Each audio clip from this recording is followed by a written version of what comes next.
Ready. Dictation start होगी 5 second बाद।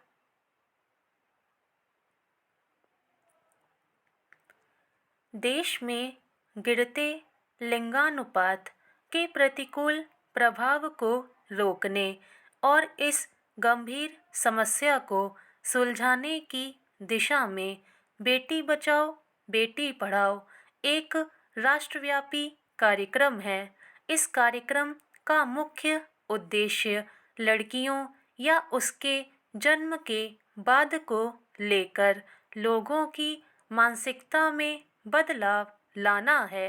उन्होंने बताया कि इस कार्यक्रम के तहत दूरदराज के क्षेत्रों में लिंग निर्धारण की रोकथाम, कन्या भ्रूण हत्या, लड़कियों की सुरक्षा सुनिश्चित करना, उनकी बेहतर संभावित देखभाल करना शामिल है।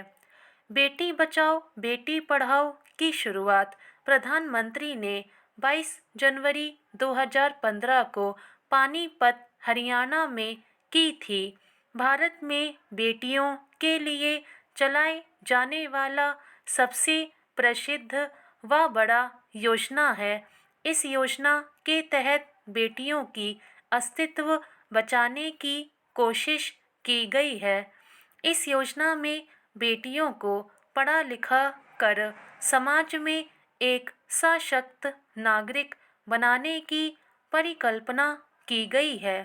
बेटी बचाओ बेटी पढ़ाओ योजना से पूरे जीवन काल में शिशु लिंग अनुपात में कमी को रोकने में मदद मिलती है और महिलाओं के सशक्तिकरण से जुड़े मुद्दों का समाधान होता है। यह योजना 3 मंत्रालयों द्वारा कार्यान्वित की जा रही है, अर्थात महिला और बाल विकास मंत्रालय, स्वास्थ्य परिवार कल्याण मंत्रालय तथा मानव संसाधन मंत्रालय। 2001 की जनगणना के अनुसार भारत में जन्म से 6 आयु वर्ग के बच्चों का लिंगानुपात प्रति 1000 लड़कों के तुलना में 927 लड़कियां थीं, जो घटकर 2011 में 1000 लड़कों के तुलना में 918 लड़कियां रह गईं। यूनिसेफ के आंकड़ों के अनुसार इस संदर्भ में भारत 2012 में 195 देशों में 41वें स्थान पर था। 2011 की जनगणना में यह पता चला था कि भारत के जनसंख्या अनुपात प्रति 1000 पुरुषों में 940 महिलाएं हैं। 2001 की जनगणना से पता चला कि 1000 पुरुषों में 933 महिलाएं थीं। भारत के कुछ प्रदेशों में लिंग अनुपात बहुत तेजी से निम्न स्तर पर आ रहा है, जैसे दमन और दीव का जनसंख्या अनुपात प्रति 1000 पुरुषों में 618 महिलाएं हैं। मानव जीवन को आगे बढ़ाने वाली माताओं की संख्या में गिरावट आ गया है। बिना माताओं के मानव का जीवन आगे बढ़ना असंभव है। सरकार हमारी मानसिकता को देखते हुए ही बेटियों को पढ़ा लिखा कर सशक्त बनाने के लिए इस योजना को बनाया है। बेटी बचाओ बेटी पढ़ाओ योजना का संपूर्ण उद्देश्य बालिका के जन्म को एक उत्सव की तरह मनाना है, ताकि पुराने और रूढ़िवादी विचारों को तोड़ा जा सके एवं उनके परिणाम स्वरूप हो रहे लड़कियों के हितों के उल्लंघन पर लगाम लगाई जा सके।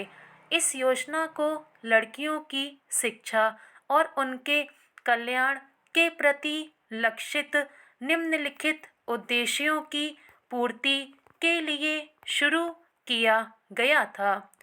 बेटी बचाओ बेटी पढ़ाओ योजना के अंतर्गत सामाजिक व्यवस्था में बेटियों के प्रति रूढ़िवादी मानसिकता को बदलना, बालिकाओं की शिक्षा को आगे बढ़ाना, भेदभावपूर्ण लिंग चुनाव की प्रक्रिया का उन्मूलन कर गांव का अस्तित्व और उनकी सुरक्षा सुनिश्चित करना, घर घर में बालिकाओं की शिक्षा को सुनिश्चित करना, लिंग आधारित भ्रूण हत्या की रोकथाम, लड़कियों की शिक्षा और उनकी भागीदारी सुनिश्चित करना, बेटी बचाओ बेटी पढ़ाओ कार्यक्रम के प्रभाव से लोगों के मानसिकता में बदलाव, जागरूकता फैलाने, गर्भपात की निगरानी और लड़कियों की शिक्षा को प्रोत्साहित करने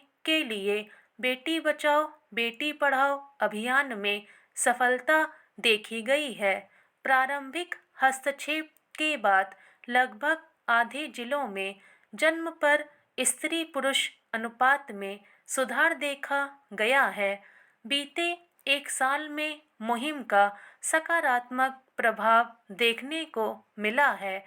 सरकार की बेटी बचाओ बेटी पढ़ाओ मुहिम को सिरे चढ़ाने के लिए जिले का स्वास्थ्य विभाग एवं महिला एवं बाल विकास विभाग की सहभागिता के चलते क्षेत्र के लोगों में बेटियों के प्रति जागरूकता आई है। इसमें एएनएम एवं आंगनबाड़ी सहायिकाओं का अहम योगदान रहा है। इस दिशा में किए गए अनवरत प्रयासों से बालिकाओं के प्रति समाज के नजरिए में बड़ा बदलाव आया है। महज 3 वर्षों के भीतर ही लड़कों की तुलना में लड़कियों का अनुपात 900 से ऊपर पहुंच गया है। सरकार के लिंग जांच कराने को अपराध की श्रेणी में शामिल करने के बाद से ही इसका असर प्रत्येक राज्य में देखने को मिला है। स्वास्थ्य विभाग के लगातार छापेमारी के चलते लिंग जांच करने वाले अस्पतालों पर कार्रवाई का असर दिखाई दे रहा है।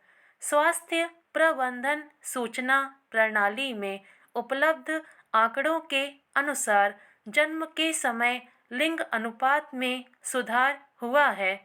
राज्यों जिलों की सक्रिय भागीदारी में उत्साहजनक परिणाम सामने आए हैं।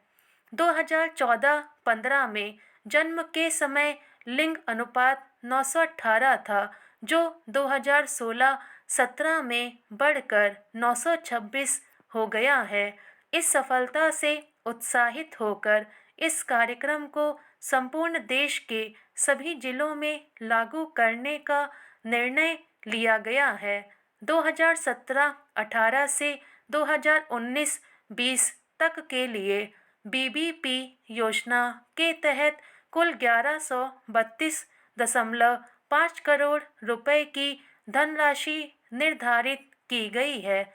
बेटी बचाओ बेटी पढ़ाओ कार्यक्रम का प्रारंभिक फोकस उन जिलों पर था जिनका औसत शिशु लिंग दर के संदर्भ में राष्ट्रीय औसत से कम था, या ऐसे जिले जिनका प्रदर्शन राज्यों के औसत शिशु लिंग दर से कम था। समस्या की गंभीरता को देखते हुए यह निर्णय लिया गया कि बेटी बचाओ बेटी पढ़ाओ के अंतर्गत किसी जिले को छोड़ देना उचित नहीं है। संपूर्ण भारत में इस कार्यक्रम के विस्तार के पश्चात निम्नलिखित रणनीतियों को अपनाने का प्रस्ताव दिया गया है। स्टॉप।